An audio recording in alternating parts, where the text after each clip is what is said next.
Ya, kita lanjut ke bab ke-24. Jang Hamid jeung Tatangga. Nomor 173 sampai 178. 1,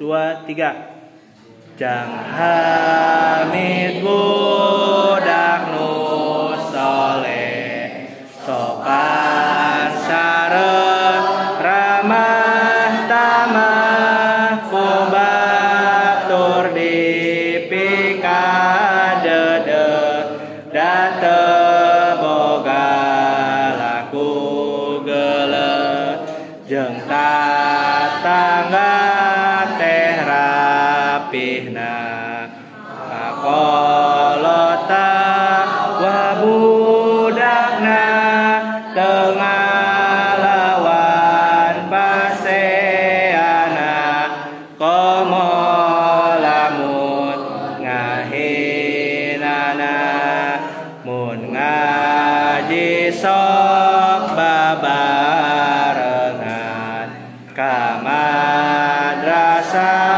ka pasantren, malum Jang Hamid nu sopan, ka budak sok ngahargaan, nya kitu waktu ulina, bareng maju jeung balikna, oge sok resep nulungna ka jalma anu butuhna, mun baturna teh teu aya, anjeunna enggal tatanya naroskeun saaya-aya,